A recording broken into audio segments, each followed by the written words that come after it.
Hey, Ryan Reynolds here. Wishing you a very happy half-off holiday because right now Mint Mobile is offering you the gift of 50% off unlimited. To be clear, that's half price, not half the service. Like, Mint is still premium unlimited wireless for a great price. So that means a half day. Yeah? Give it a try at mintmobile.com/switch. Upfront payment of $45 for 3-month plan, equivalent to $15 per month required. New customer offer for first 3 months only. Speed slow after 35 gigabytes if network's busy. Taxes and fees extra. See mintmobile.com. The Washington Capitals are cracking into the holiday spirit with this year's holiday pack. You'll get 2 tickets to 2 Caps home games, plus an exclusive Alex Ovechkin nutcracker. The perfect holiday gift for the hockey fan in your life. To learn more, visit washcaps.com/holiday packs. Or call 202-266-CAPS and get yours today.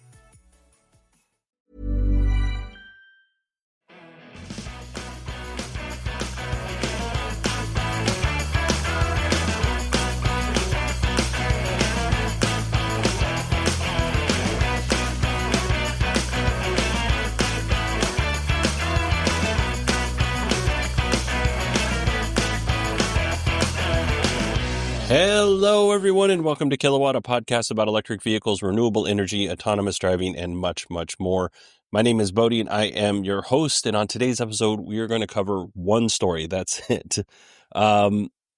This week, I was sick. I did not feel good. I feel better today, but I still took 2 naps, even though I felt better. So getting over this. I only say that because there might only be one episode this week. If magically tomorrow I'm able to get all of the things done that I didn't do over the last few days that I've been sick, then I'll put out an episode. If not, I have family coming in tomorrow. I have family coming in on Saturday. I don't think I'll get to it. I didn't plan on being sick. So anyway, that's kind of how it goes sometimes. All right. So we have one story today, and this, how do I put this? Waymo put out a report on the safety of their vehicles. And I think this is awesome. I love that they did it. A doctor, Dr. Jonathan Slotkin, who is a neurosurgeon, wrote an opinion piece for the New York Times. And he just kind of went through the data. So we're going to kind of go over some of the things that he came up with when it comes to self-driving cars. I do want to say, though, I don't have a New York Times subscription, so I am basing this off of a Clean Technica article that re-reported the opinion piece. I will say, and I'm not sure if I said this yet or not, it sounds like Dr. Slotkin works at a trauma center where he does, have a number of patients that have injuries from vehicle accidents that require his specialty. Now, a few days ago, when I started writing this, this was going to be a short section of the show. It wasn't going to be the entire show. But this is one of those articles where I just kept digging deeper and deeper into it. And with any luck, you will find it interesting. I will say that I have a lot of, in order to provide you with what I think is a fair assessment of the report and the articles, I am going to jump from one side of the issue to another side of the issue. I'm going to give you multiple different, not opinions, but viewpoints. And that isn't that's not designed to confuse you. I'm trying to do this in a way that presents the data from different angles and makes it fair. I also will say, when I first read the Clean Technica article, the headline of the Clean Technica article was, "Car crashes are a public health crisis and autonomous cars are the cure." Now, this set me off a little bit because I do not believe that this is true, and I'll talk about that in a little bit. But, car crashes are a public health crisis. I do agree with that. I do not agree that autonomous cars are the cure. Now, before you start writing emails, listen to the entire episode because you might find that you agree with me at the end. All right. So let's start off with some information here. In the United States, there are about 6 million motor vehicle accidents every year. That's 16,500 vehicle accidents per day. On some days, it seems like I go to most of those at my actual full-time job. But out of these 6 million motor vehicle accidents every year, it results in around 40,000 deaths. That is more deaths than homicides, plane crashes, and natural disasters all combined. So, like I said, it's definitely a public health crisis. I looked at some numbers globally, and I believe these numbers are from 2021, but I couldn't find a clear date. So I'm just going to give you the information. It doesn't seem like it was all that long ago. But globally, one person dies in a road accident every 24 seconds. That is 1.35 million people per year. Boys and men account for 75% of road fatalities. And as a man that was a boy one time, I completely understand. I used to do all sorts of stupid things that I should not have done, both in a car, on a car, while it's moving, other people on the car that while it's moving, lots of dumb stuff that I never should have done. Globally, over 500 children under the age of 18 are killed on the road each day, not each year, each day. And vehicle-related accidents or road-related accidents are the number 2 cause of death for children and young adults. So no argument here on the public health crisis. You would be hard-pressed to find a person who has not lost a loved one to an automobile accident. Like, I honestly can't think of one. So that gets us to Dr. Slotkin's analysis of Waymo's safety report. So Waymo released a report about the safety of its autonomous vehicles. And according to the article, Waymo is the only autonomous vehicle company to release enough data to adequately analyze their numbers. Other companies have released varying amounts of data, which includes Tesla, but nothing showing the entire picture. So Dr. Slotkin, he looks into this report and he found that Waymo has driven 100 million driverless miles across 4 American cities, which are Austin, LA, San Francisco, and the Phoenix area. When it comes to crashes or automobile accidents that cause any injury, Waymo has 80% fewer crashes in those situations.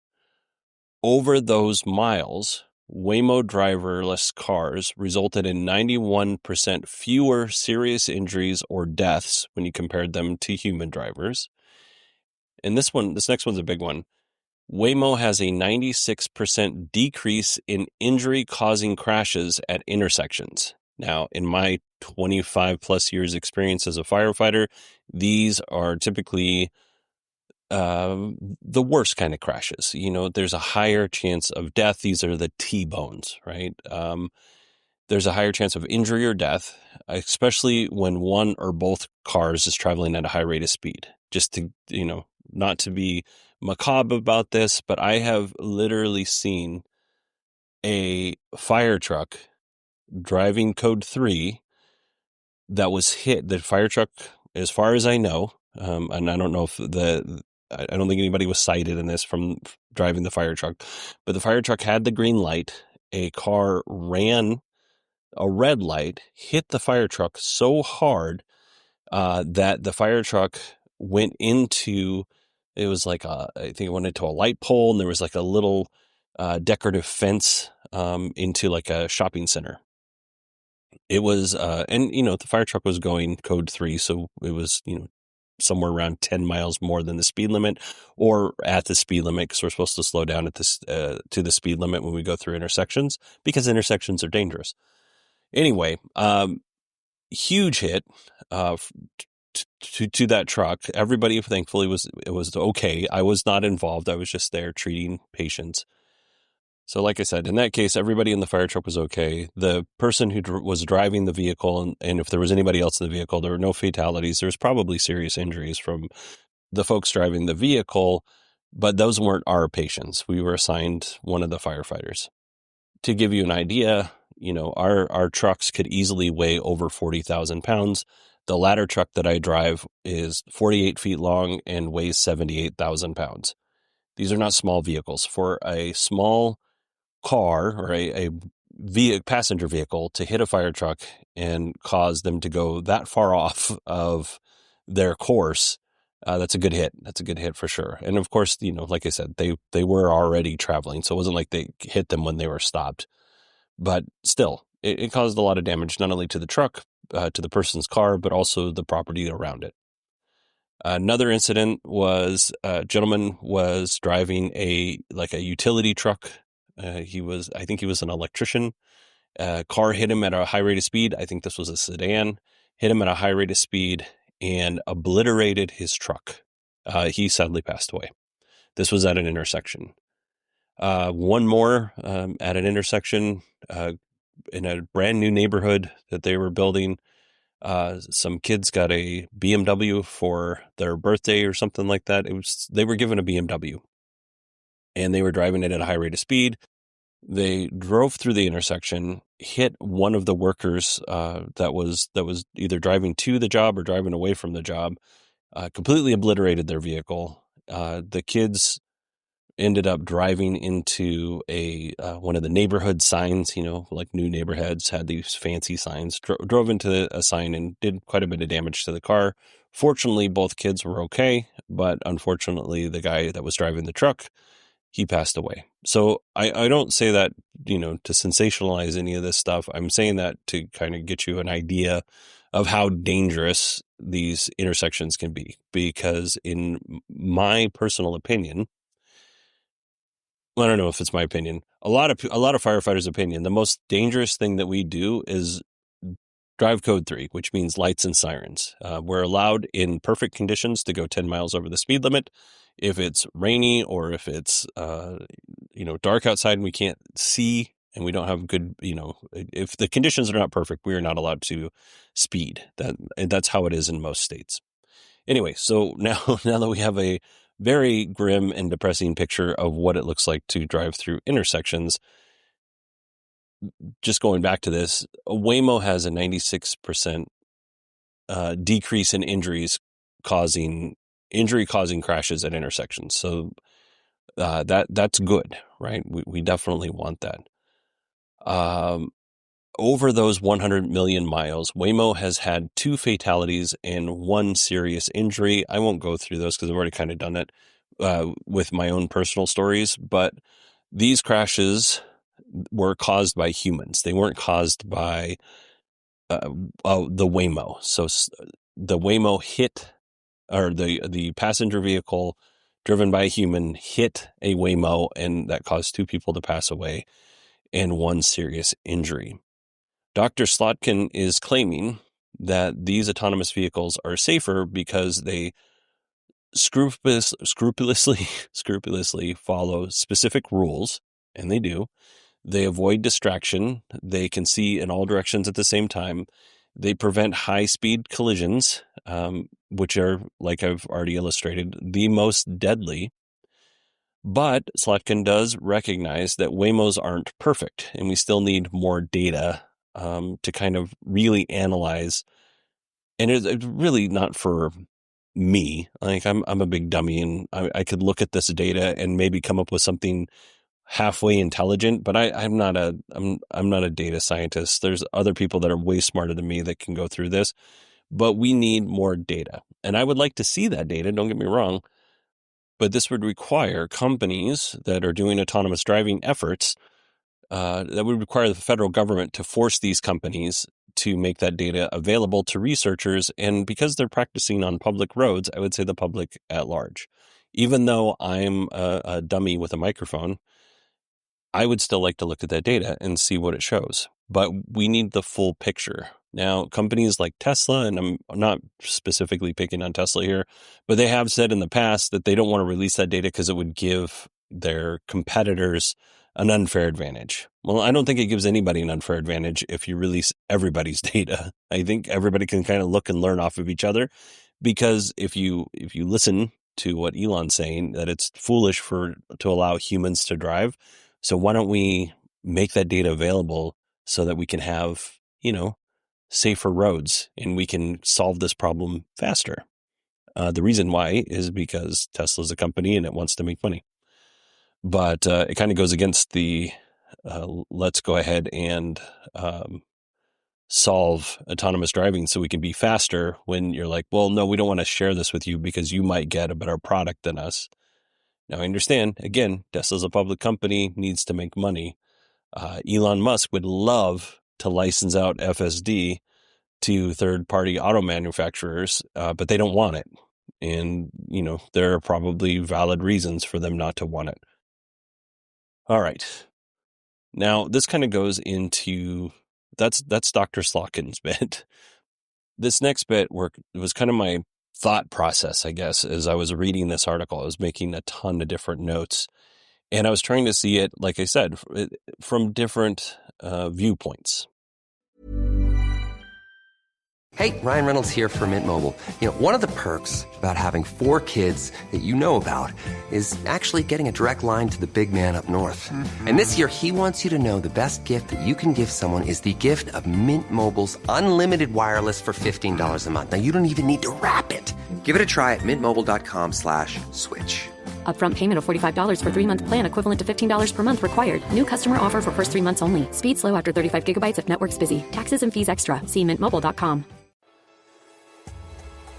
The Washington Capitals are cracking into the holiday spirit with this year's holiday pack.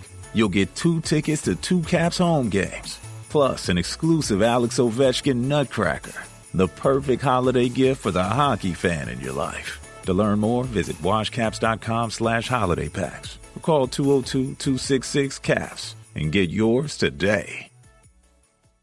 For 25 years, Brightview Senior Living Associates have been committed to creating a vibrant culture and delivering exceptional services, making Brightview a great place to work and live. If you're looking for a rewarding opportunity to serve your local community and grow, we want you to join our team. Brightview Senior Living is growing and actively seeking vibrant associates to join our community teams, including directors, healthcare, activities, hospitality, and dining. Apply today at careers.brightviewseniorliving.com. Equal employment opportunities. Text BV Jobs to 97211 to apply.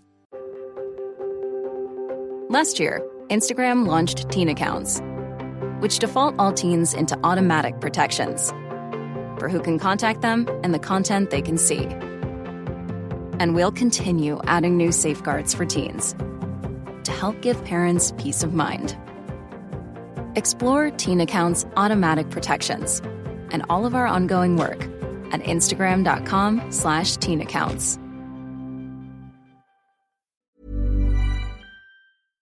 But before I go into my manic fever rantings, I would like to invite you to go to supportkilowatt.com, and you can sign up to support the show there for as little as $1. So we have Supercast if you don't like Patreon, and we have Patreon if you don't like Supercast. If you don't like either one of those, let me know. I'll try to figure out something else.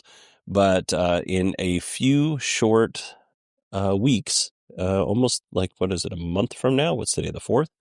So on January 6th, I will be traveling to Las Vegas, and I'll be attending the Consumer Electronics Show, which I'm very excited about. And my goal is to talk to some folks in the automotive industry, in the autonomous driving industry or the EV industry, and just kind of get a sense of what's coming down the line for EVs and, like I said, autonomous driving and even renewable energy. So if you'd like to support that, like I said, you can go to supportkilowatt.com and you can sign up, like I said, for as little as $1. And the good news is all the ads go away when you do that. You get your own private RSS, ad-free RSS feed. All right, let's move on to my fevered rantings. My first thought is, when I read this article, is that Waymo drives in very controlled environments. At the time of this safety report coming out, Waymo was only driving on surface streets in 4 different cities. That's Phoenix, San Francisco, LA, and Austin. Driverless. Only driving on driverless in those 4 cities on surface streets. Waymo has only been operating driverless cars in LA since November 2024, so we're a little over a year there. And Austin, they've only opened that up to the public since March of 2024, so a little over a year and a half for that. So I'm kind of going to make this safe assumption that not a whole lot of those 100 million miles were driven in LA or Austin. Not to say that's none. I'm just saying they didn't probably make up the bulk of it or even half. So I'm going to concentrate on San Francisco and Phoenix, which Waymo has been in Phoenix operating driverless rides since 2020. And San Francisco, they started rides in 2023. So much longer in Phoenix, but, still a decent amount of time in San Francisco. So LA, Phoenix, and Austin are pretty much fair weather cities. San Francisco does have, its own little weather system. I don't know if you've ever tried to go to San Francisco in the summertime in a t-shirt and shorts, but you might need to purchase some cold weather gear when you're up there because it does get cold in the summertime there. It's a little, even though it's like sunny and warm in San Jose, whatever reason, San Francisco, not so much. But yeah, 3 of the 4 are fair weather cities. The environment alone cuts out a huge percentage of, we'll use America as our example here, but a huge percentage of America's most dangerous driving conditions. Waymo's safety record is being built on places that are, I don't know if it's safe. I don't know if it's good to say safer than other places. They just have better driving conditions than other places. Phoenix is a pretty dangerous place to drive. For all the reasons that I told you. So that's one point. The second point is every autonomous mile that Waymo has, every driverless mile that Waymo has driven, that sits on top of many, many, many miles of training and mapping data. They have people in the front seat. I will frequently still see 2 people sitting in the front seat. They'll have the person in the driver's seat, and then you'll have somebody sitting in the passenger seat, and the person in the passenger seat has a computer. That still happens in my area, even though we've had driverless, Waymos, like I said, since 2025. So these are well-mapped areas that have had testing and simulations and shadow driving the exact same streets. So by the time the car goes driverless, it has deep prior knowledge of that road network. So these cars are operating in places that have been rehearsed thousands and thousands, if not hundreds of thousands and millions of times.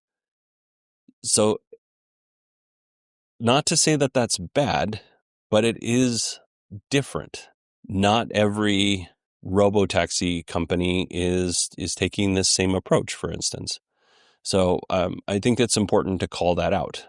Like I said, not bad, but it is important to recognize that there was a lot of work to get into, being able to go from my house to Trader Joe's, which is typically what I use for testing. It takes a lot of work to do that, to get to that point. Just to give you an idea, when I first started taking Waymos, they still had a driver in the seat. And there used to be this amazing store in Phoenix called Fry's Electronics. And one day, shortly after I got access, and this is still in the beta, right? So I got access and I was like, you know what? I got to get something from Fry's. I'm going to take a Waymo there. And so the guy's in the front seat. I get in, we say hello, not a lot of talking. The car takes us there. The guy has to intervene several times. But, eventually we get to the Fry's and we need to make a right turn into the Fry's. And for some reason, the Waymo decides to go down the road behind the Fry's, turn around, and then it was like it was going to go back to my house. Now, this is not, this was, probably 7-8 miles from my house. So it's very weird, but the driver took over and got me to the front of the Fry's Electronics. And then on the way home, it was fine, but the driver had to take over a couple of times on the way home as well. That was like in 2018. Fast forward to 2020, the car is now driverless. There's nobody in the car at all. And when you go to a Fry's, it needs to make a left turn. And at that time, the Waymo didn't necessarily like to make a left turn.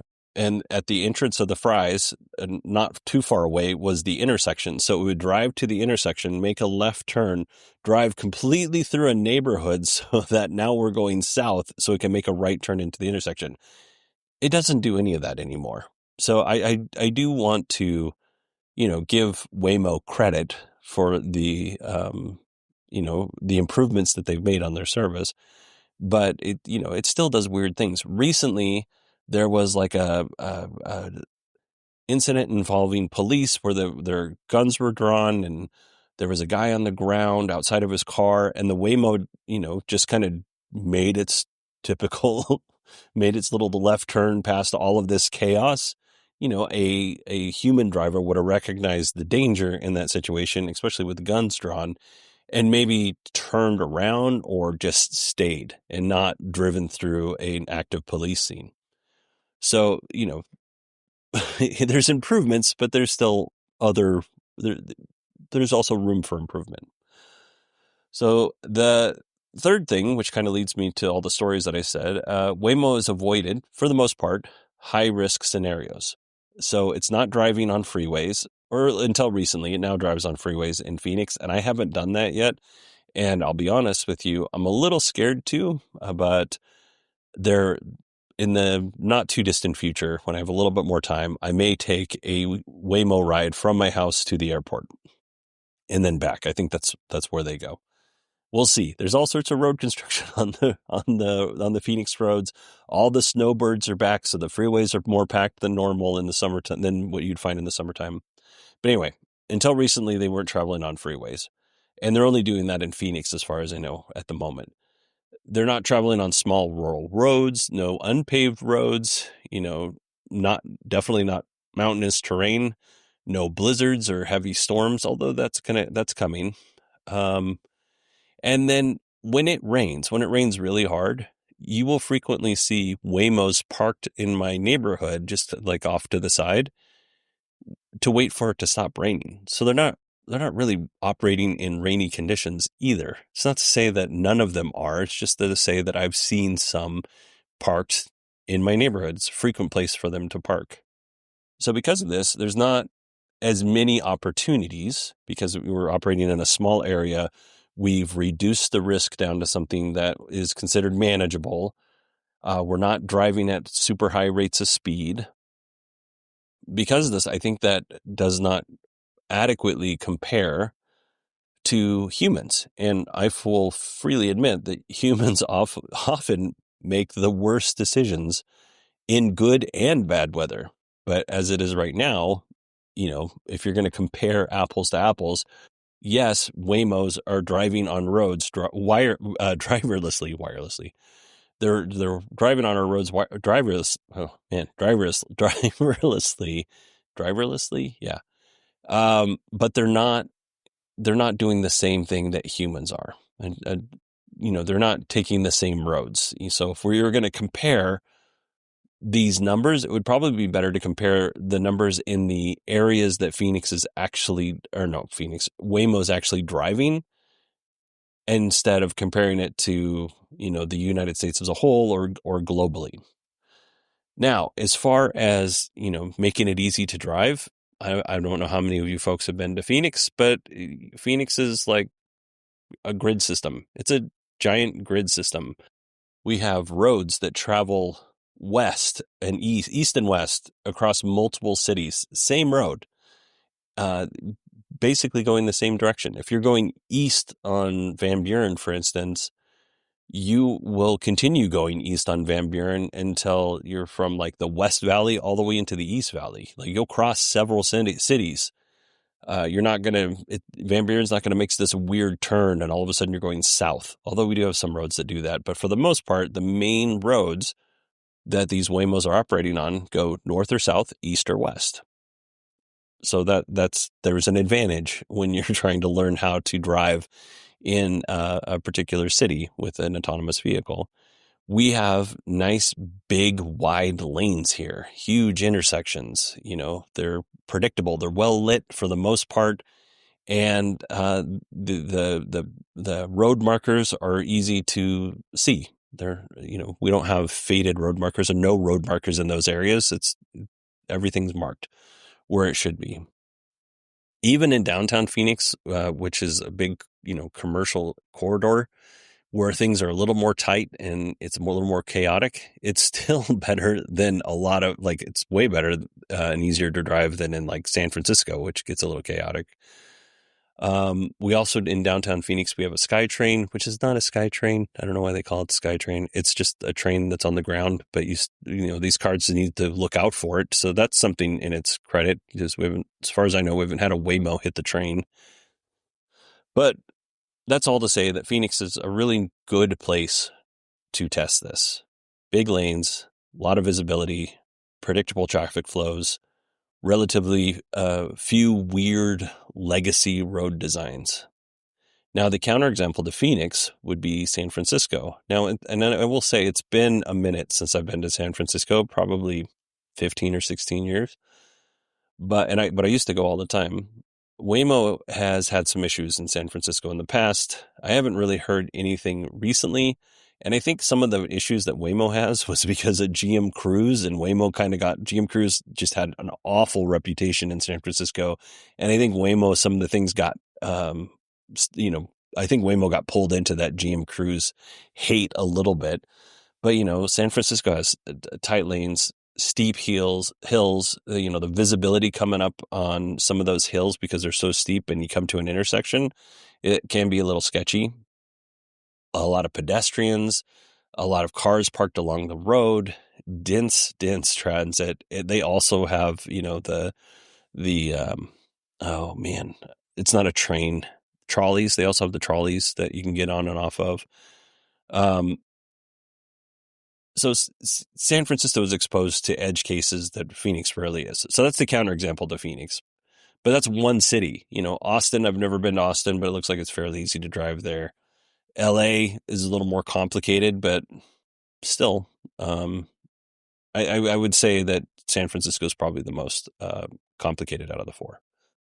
And now we're going to talk a little bit about the benefits of having an autonomous vehicle. Like, autonomous vehicles are not impatient. They have all day to get somewhere. So they're not going to be tailgating. There's not going to be road rage from the autonomous vehicle. The autonomous vehicle is not going to be drunk, staring at its phones. Typically, it wouldn't be speeding, although Tesla does have some, a little bit aggressive when you look at their autonomous system. You can speed a little bit in there.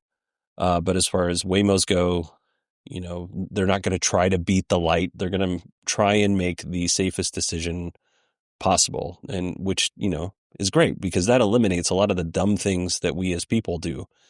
And that accounts, like I said, for most of the crashes. Even in good conditions, humans are still really bad. And I have seen crazy things that I will not go into here because I've already gone into it a little too much. But yeah, for the most part, we get distracted, we get impatient, we get frustrated, we get angry. All of those things do not lend to healthy, safe driving. And then again, on the flip side, Waymos are programmed to avoid these serious accidents, and they're programmed to avoid all accidents. But like I said, less likely to get the violent crashes that cause fatalities or serious injury.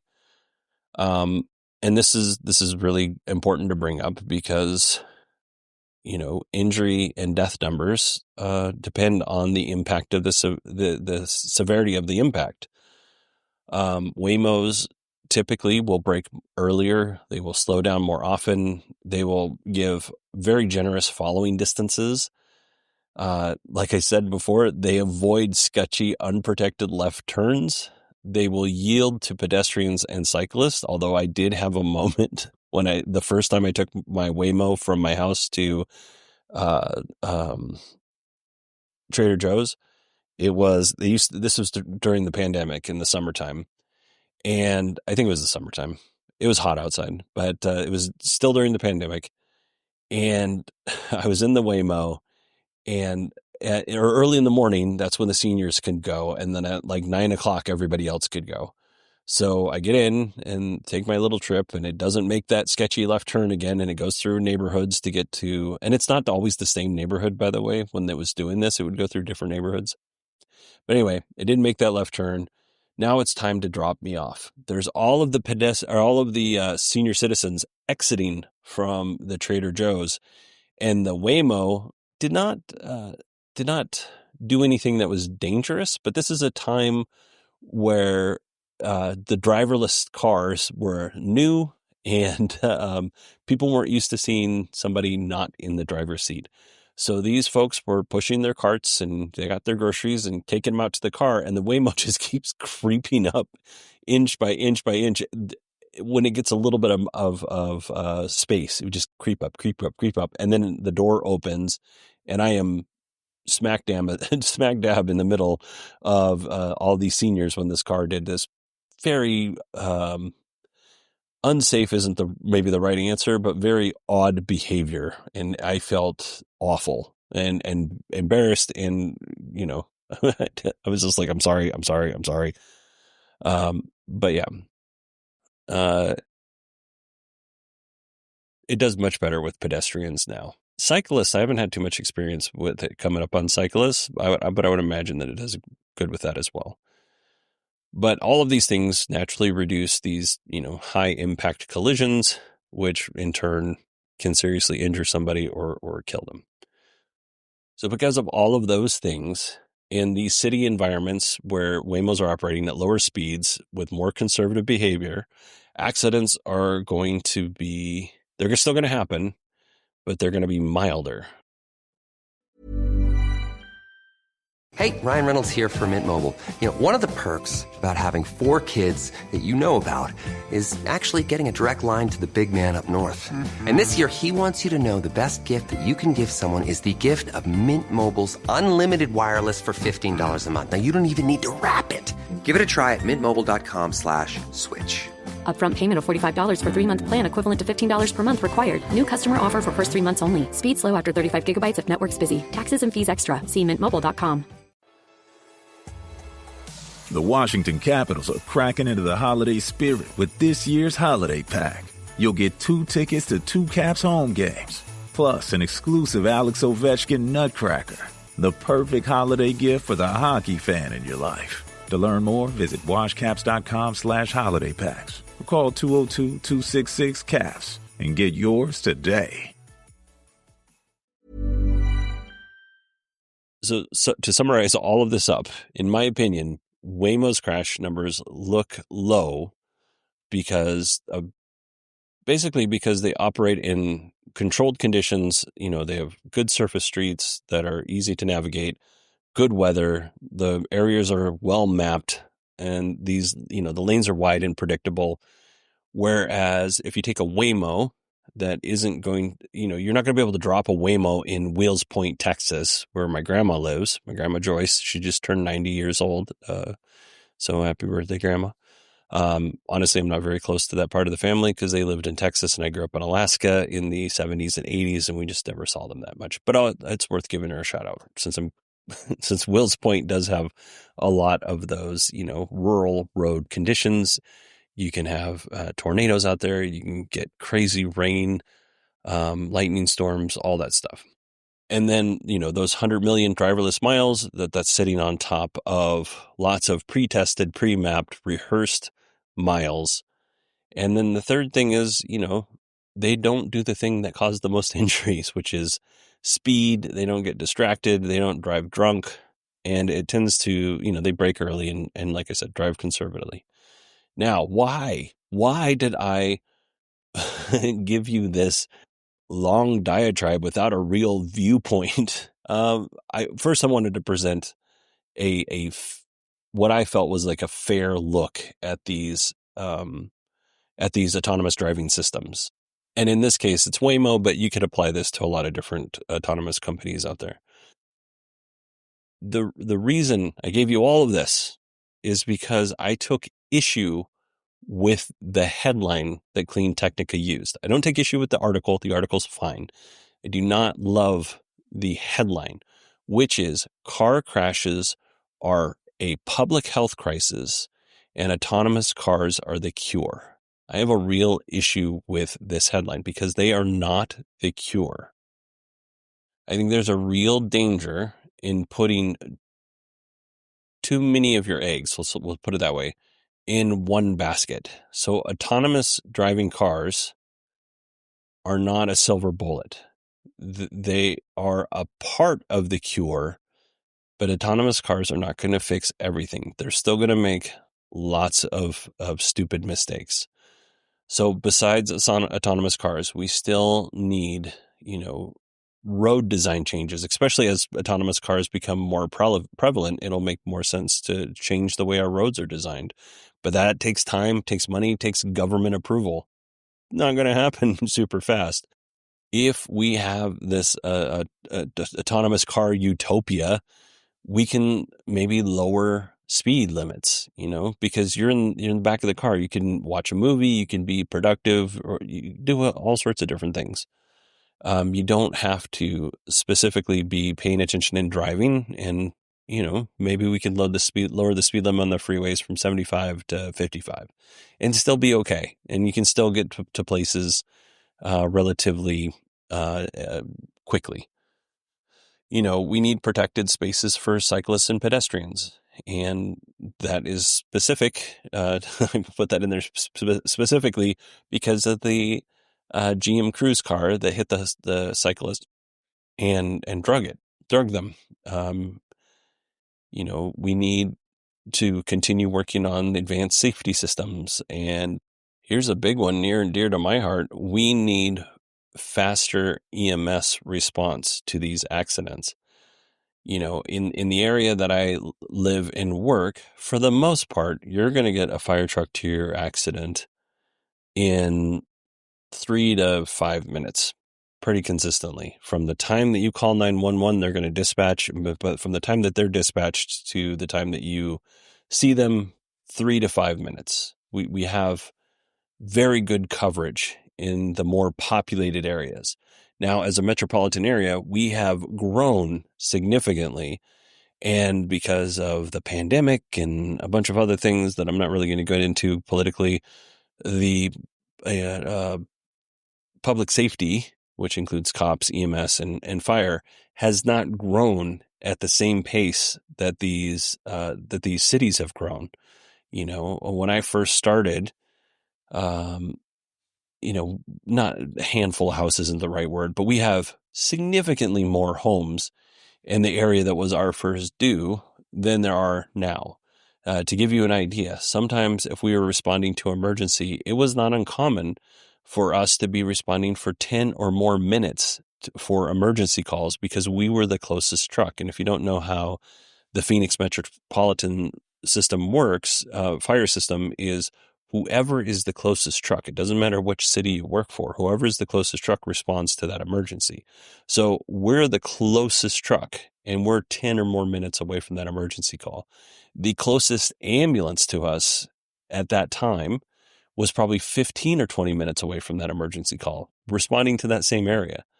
So definitely delayed when it comes to response. So if you got in an accident out there, and it's a serious accident, you are delayed advanced medical care for 10 or more minutes, and you're delayed transportation for 15 to 20 minutes. In those kind of accidents, and if we're just using car accidents as an example, but in those kind of accidents, time matters. You're going to get you could get a completely different outcome if you're 2 blocks away from our station, which there's a private ambulance that operates in our city. So us and the private ambulance would be able to be there within 2 or 3 minutes, right? From the time that the call is dispatched to the time that we get on scene, we can start giving you aid. In the case of being out further, you're basically there for 10 minutes without care. Speed makes a difference. The faster we can start care, the better your chance of survival. And then even more than that, right? Because, firefighters are great. And don't get me wrong, we save the day a lot of times. but we still need access to hospitals and trauma centers and doctors who are trained in, putting you back together when these kind of things happen. So I didn't want to leave that out, because I do know some doctors listen to this show. I don't want to ignore you. You are a valuable part of the emergency system. But and I'll tell you one more quick story. I swear this is it. I was a volunteer firefighter in the town that I grew up in, or paid on call firefighter in the town that I grew up in Alaska. We were an hour, 45 minutes to an hour, depending on where the accident or where the medical call was, from the hospital by ambulance. Now, we could call for a helicopter, and the helicopter would get to the hospital a little bit faster, but the helicopter was not close. It took a little bit of time for the helicopter to get called out and land. But if it was a trauma, so my little town on the Kenai Peninsula, it wasn't even a town, it was like an unincorporated area, but my little area on the Kenai Peninsula, they would call in a helicopter, and then the helicopter would fly the person to Anchorage if the accident was serious enough, because our hospital in Soldotna at that time, I don't know what it is now, this was 33 years ago, at that time, they were not capable of handling some of these bigger trauma accidents or more serious trauma accidents. And that is not, from talking to other firefighters across the States, and especially like I've had some interactions with firefighters in Australia, that's not unheard of even today. I don't know what it looks like in Alaska, so if you're a firefighter in Alaska and you're like, well, that's not true, it was true 33 years ago, I would imagine that it's probably pretty close to still being true now. But anyway, so yes, early access to, first responder EMS, and then as quickly as we can get you to a trauma center or to more advanced care, that increases your chances of survival. All right. So hopefully all of this made some sense. Like I said, I've written this over the last couple of days. I've made a lot of different revisions. I tried to put this in some way that, like I said, made sense, and hopefully it did. I'm not 100% sure I accomplished that goal, but driverless cars are not the cure. They are a part of the cure. There's so many things, even things that I didn't even bring up. Some of them were a little esoteric that I was thinking of. And then some of the things, I would never even think of, because there are smarter people out there than me that plan this stuff. I guess what I'm saying here is, let's have a realistic expectation of what autonomous vehicles can do in terms of reducing death and serious injury. Because make no mistake, those 40,000 deaths that happen in the United States and 1.35 million that happen worldwide, with autonomous vehicles, we're going to make that smaller, but it's still not going to be nothing. We still have people driving around in human-powered cars. We're not outlawing, human-powered cars anytime soon. All right. I did not plan on this taking so long, so I apologize. If you want to email me, it's Bodie, BODIE at 918digital.com. You can find me on X at 918digital. You can find me on LinkedIn. If you just search for Bodie Grimm, BODIE, last name is Grimm, GRIMM. And I want to thank everybody for their attention. Again, I apologize about not getting that second episode out. I feel really good right now, so I might be able to get something out tomorrow or Saturday. But like I said, I got family members coming in, and they don't come very often, so I don't want to be stuck in a room by myself while they're here waiting to interact with me. All right, everybody, thank you so much for listening to this episode, and I will talk to you soon.